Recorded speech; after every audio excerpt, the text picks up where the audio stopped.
Hello, my dark darlings. I'm Markeia, and this is the Something Scary podcast. To our veteran listeners and those sheltering into the dark with us for the first time, welcome. Each of us have to face the things that we don't like, the things that go bump into the night, the things that really get underneath our skin and are able to scratch that scary itch of ours. For me, as I've said before, it's clowns and teeth. Thus, pop some popcorn, imagine the flashing lights, and step right into the big top of your mind. The sounds of laughter and carnival music are so loud you almost can't hear the clowns feasting on the children or the screams behind the curtains. This circus is free to enter, but it will take something that you'll miss if you make it out alive. Enjoy the show at the Carn-Evil of Frights. First, fancy Flopsy as your clown friend till the end. Next, a death-defying high-wire act goes wrong. After that, a detour to the real-life haunted Clown Motel. And finally, a circus trinket goes pop, and you're next. I receive hundreds of creepy story submissions every single week. As always, the first story you hear is one that we've chosen to animate and post over at youtube.com/snarled. Then I read a few more stories for the podcast. If you have a tale you're dying to share, send me an email at somethingscary@snarled.com. And if you'd like to support Something Scary, consider joining our Patreon. As a patron, you can help the show and also be a part of it. Hear your name featured in a story on the podcast or weekly video and see ad-free episodes. For more information, visit patreon.com/snarled. So, wanna hear something scary? Fancy Flopsy. Old memories have a way of bringing up old friends, even imaginary ones who were there for us when no one else was. Araceli and Jeff were excited to move into their new home. They had been married for a few weeks and finally found the perfect place by the woods. Their moving boxes were neatly stacked by the shed near the end of the driveway. Araceli noticed an old box with yellowed tape she couldn't recall packing, but it had her name on it. When she sliced it open with the box cutter, she found some old belongings. Her mom must have added the box to their things. It was filled with old photos and mementos from her childhood home that she hadn't seen since she left for college. She pulled out a horn, a keepsake she had from a school trip to the circus long ago.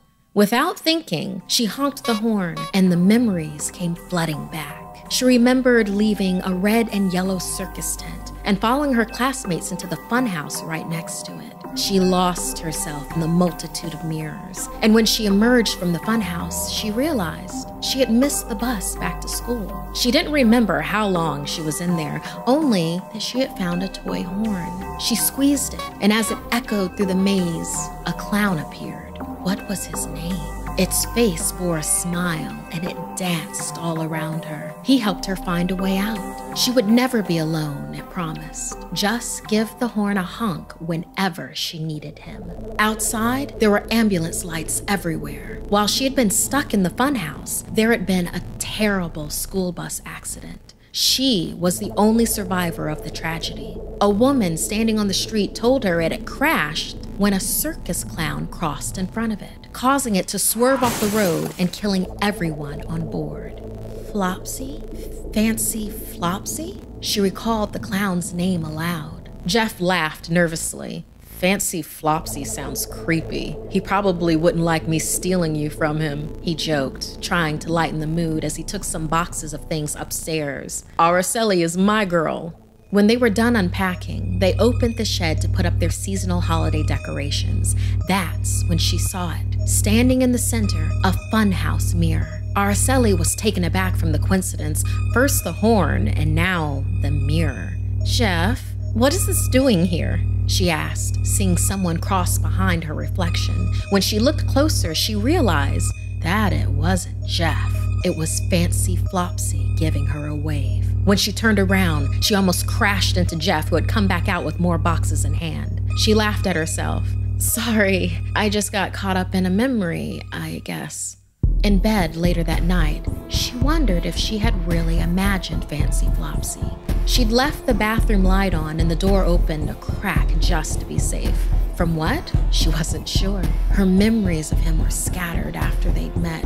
Should she be afraid of him? She wondered. He was her imaginary friend growing up and had left him behind when she got older. As her eyes grew heavy, she saw a figure moving in the room. Jeff must have gotten up, but then he snored right behind her. Suddenly wide awake, her vision cleared and she saw a powder white face with fancy red makeup cracked around beady eyes and smeared over an elongated smile. The face of someone she hadn't seen in such a long time, someone she thought she imagined earlier and began to recall how very real he was.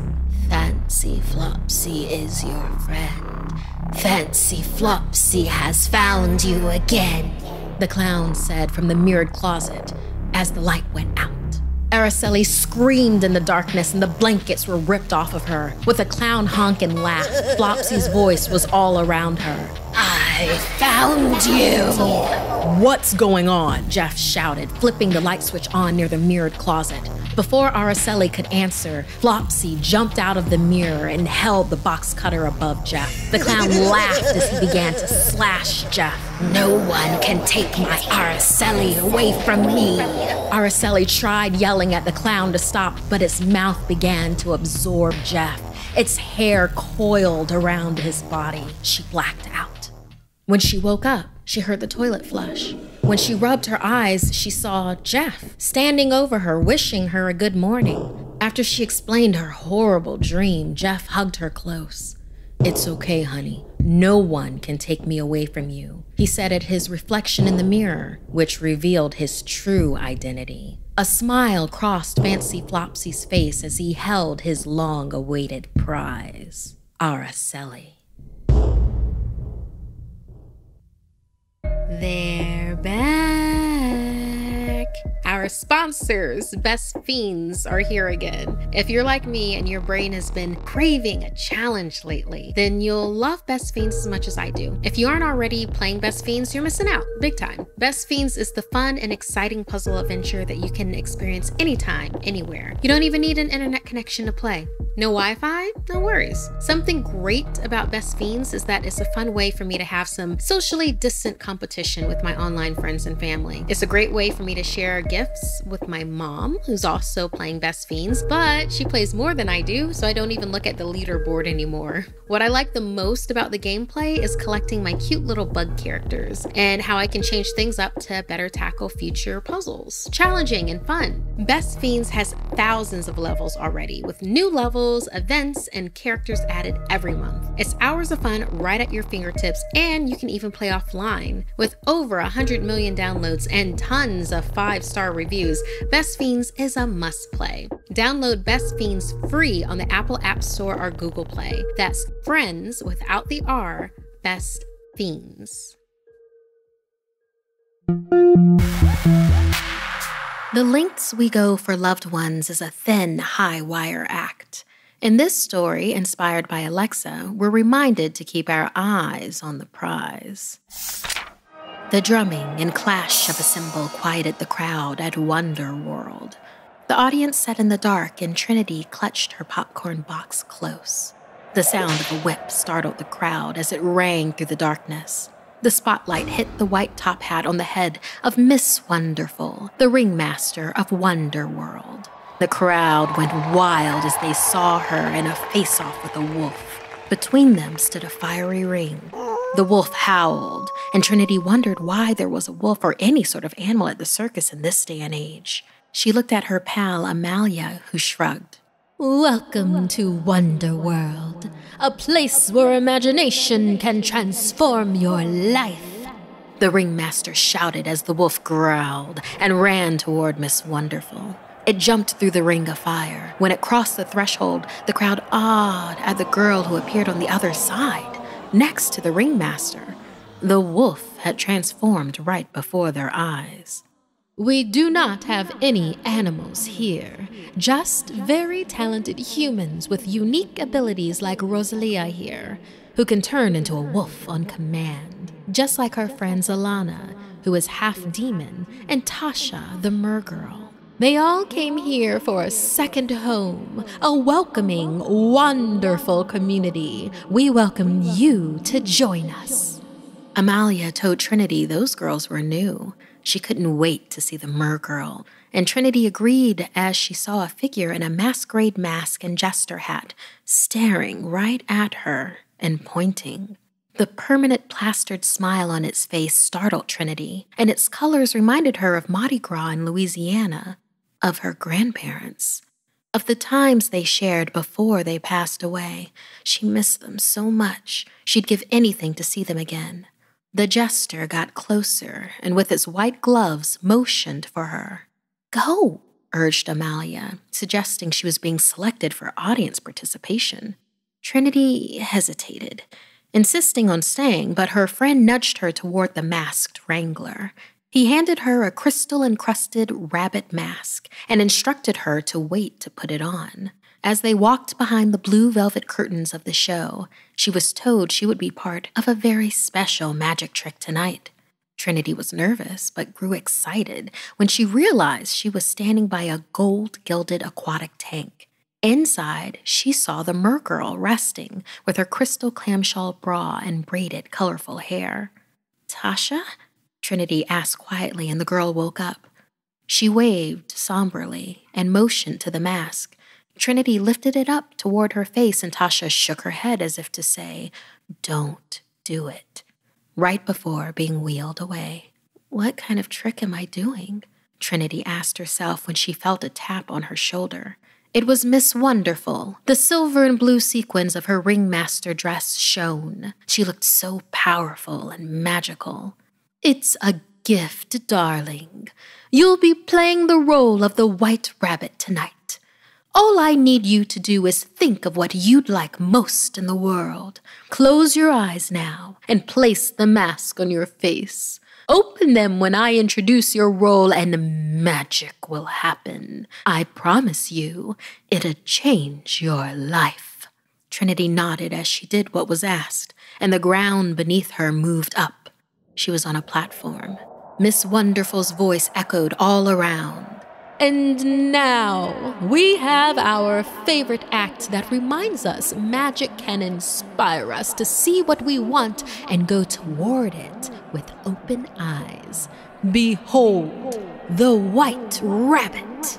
Trinity opened her eyes and gasped. She was on a high platform above everything. Her hands shook as she saw a wire before her, and across the way on another platform, two figures in the dark. "We have with us tonight a magical reunion that can take place.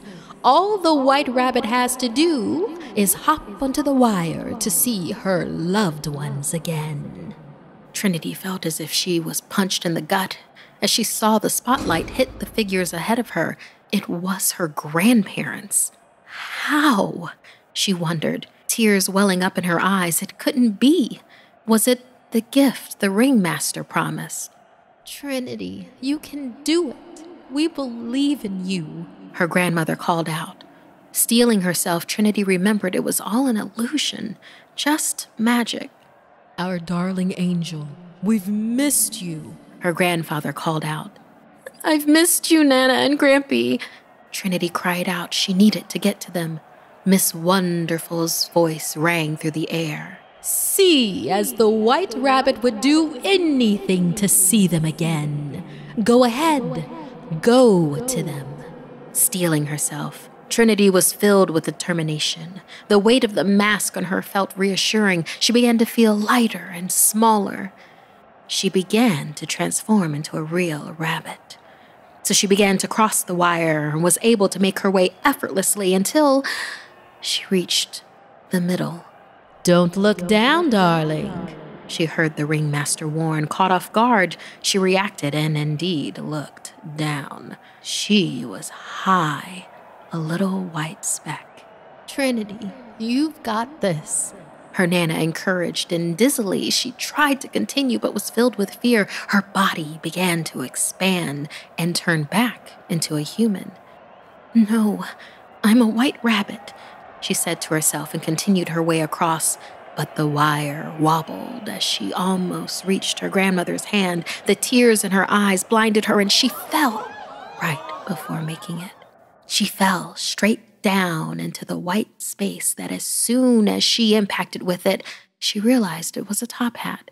She spun into its darkness. The next thing she knew, she was being picked up by the wolf girl as the crowd burst into applause. Rosalia whispered into Trinity's long, furry ears, "You're with us now." Alexa, thank you so much for the story that inspired this tale for us. I wonder, those that enjoy going to the circus and to carnivals in general, what carnival act would you be afraid to be trapped as forever? Would it be the high wire act? Would it be balancing on a ball? Or would it be straight to the lion's cage?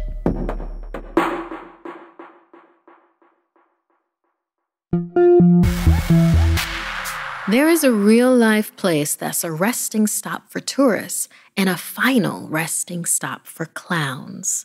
This is the true story of the haunted Clown Motel, inspired by Joe Stewart of the NZ Herald.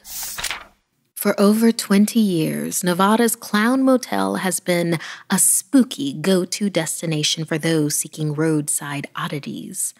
Nestled in Tonopah, a real-life ghost town, many horror enthusiasts have visited the town as it's known to be a hotbed for paranormal activity. Particularly in the area of the Clown Motel, there are many known apparitions of specters like the Lady in Red. At another place to stay the night in the spirits of 17 victims of a 1911 mine fire. Known to draw in ghost hunters and curious travelers, the motel is most known for its circus decor, clown cemetery views, and intense spectral experiences. When you go inside, it's an absolute nightmare for those who fear clowns. There are so many painted and red-nosed faces all over the walls. Happy clowns, sad clowns, famous clowns, and downright terrifying clowns. The owner, Haim Anand, is proud of the place he calls home. He actually didn't start the motel, but acquired it from its original owner, Bob Perchetti, with the help of an angel investor. It was destiny, however, as Anand has had a lifelong love of clowns. When I was 14, I went to the circus for the first time, and I really loved the clowns. Since then, I've been fascinated by them. When I saw the Clown Motel for sale, I thought, my God, it's got to be mine, Haim said in an interview with NZ Herald. The first night I stayed there, I admit I was totally scared. I thought something was going to happen, but nothing did. He even sleeps in the most haunted room. The clowns want me here. They're not going to hurt me. People have had different strange experiences at the motel, but nobody has been hurt so far. He insists and enjoys upping the ante on convening with the clown dead. YouTuber Justin Scared visited a couple of years ago. In his vlog, he described that the original owners bought the motel plot over 30 years ago because it was right next to the cemetery where their father was buried. Justin even stayed the night and brought clown offerings in the hopes to add to the clown collection and maybe for protection from the spirits. In his video, you can see each room has a clown hanging from the door. And when you enter, the walls are lined in clown art. Twisted, ghostly, smiling clown art. There are even some touches, disembodied clowns and piles of porcelain clown toys by the bedside. Ghost hunters have also reported activity in rooms and picked up sounds on their equipment of EVPs, snippets of communication from beyond. Perhaps a clown spirit jumping out of one of the over 600 dolls on property, or a perhaps passing spook from the cemetery next door. Haim invites interested parties from around the world to send in clown toys to put on display as his family grows. No word on if they are saged to make sure no spirits live in the dolls, because as Haim says, the clowns love me and I love them. That's why I'm here. This place is my destiny. Many thanks to Joe Stewart of the NZ Herald for covering the haunted Clown Motel. How about you, listeners? You know how I feel about clowns, but would you stay at the haunted Clown Motel? Have you? If you have, let us know in an email, SomethingScary@snarled.com.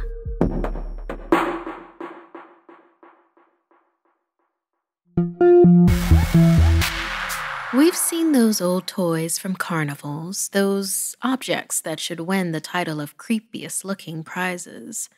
In Jack in the Box Abridged by Michael Thomas Lee, we find out these toys never seem to go away. I first laid eyes on the box at my dear grandmother's house. Like a beacon, I was drawn to it. My granny, like most grandparents, was adoring and doted on me, her only grandchild. She caught me one early evening, staring at it inside her glass cabinet. The cabinet kept all her trinkets and knickknacks, her memories, as she fondly called them. But what caught my attention was the box.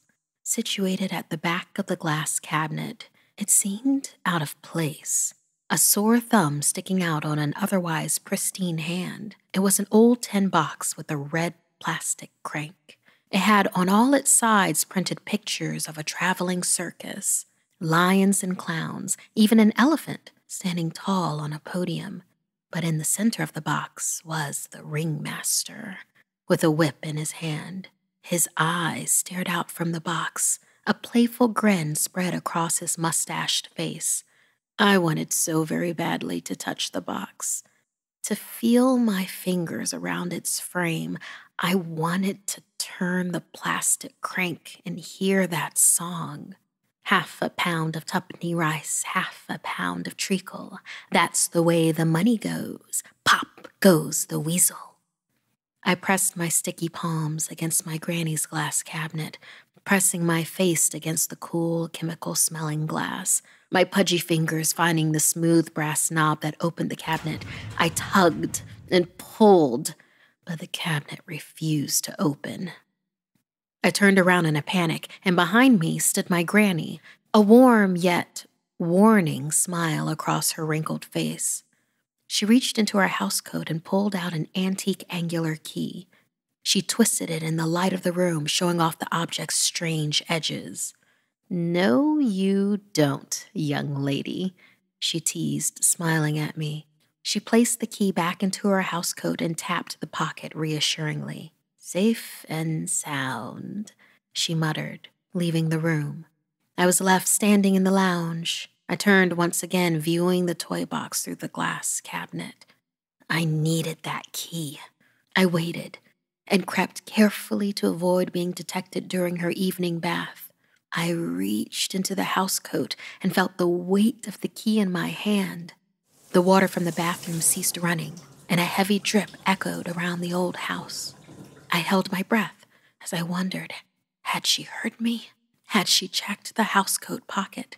I was relieved to hear the sound of her body submerging in the bathtub, the relaxing gasp as the hot water did its trick on those old bones. This was it. I rushed to the glass cabinet and inserted my grandmother's key. I twisted the lock left and then right until an audible click alerted me. I carefully opened the cabinet door and reached both my hands inside, careful not to disturb my grandmother's trinkets. The box was lighter than expected. I plucked it out of the cabinet and shook it gently against my ear. Did it sound hollow? If there was a jack, clown, or jester ready to spring, it must have been as light as a feather. Puzzled, I sat down in the middle of the room, cradling the toy box in my lap. I began to turn the plastic-handled crank. The handle offered some resistance, but after a few turns, the nimble sound of the jack-in-a-box began to play its timeless jingle. 1/2 pound of tuppenny rice, 1/2 pound of treacle. That's the way the money goes. Pop goes the weasel. I paused. The lid of the box held fast. No jack, no clown, nothing. I knocked on the top of the box, like a person rapping on a door. Still No answer. Enraged at the trouble I had gone through to obtain the box and the non-event of the turning of the crank to reveal nothing but my frustration, I rotated the handle in the toy faster and faster, twisting and turning until my wrists cried out in pain. My head swam with nausea. The pictures on the toy box began to move and perform in front of my eyes as the tune played in my ears. The music warped and distorted. I tried to look away and block out the sound, but the twisted circus was in full swing and I was caught, wrapped in its performance. I heard the sound of elephants trumpeting and the roar of whipped lions' cry of joy from an invisible crowd, and in the center of it all stood the ringmaster. He leered at me from the center of the box. His eyes danced with green and gold, a malevolent smile almost covered by a black suit mustache. I could hear his cry to the crowd, "Roll up! Roll up!" I snapped out of the trance and quickly rose to my feet in horror. Dropping the box, it tumbled to the floor like loaded dice. It had stopped. The music, the ringmaster, the circus, everything had come to a halt. I held my breath. The jack-in-a-box did not spring open, but revealed itself slowly opening like a 10-flower. I waited for the jack to jump, or the ringmaster to appear and drag me into his dark carnival, but once again, nothing appeared. Confused, I walked over to the box lying in the middle of my grandmother's floor and peered down into the empty heart of the toy. Empty? How could it be empty? I first became aware of a feeling over me. A dread fell over my young shoulders, almost too heavy to hold. Then a smell hit my nostrils, burnt sugar and blackened pork, followed by the scent of stale popcorn. Deep breathing whispered into my ears as an inhuman hand wrapped his fingers around my neck.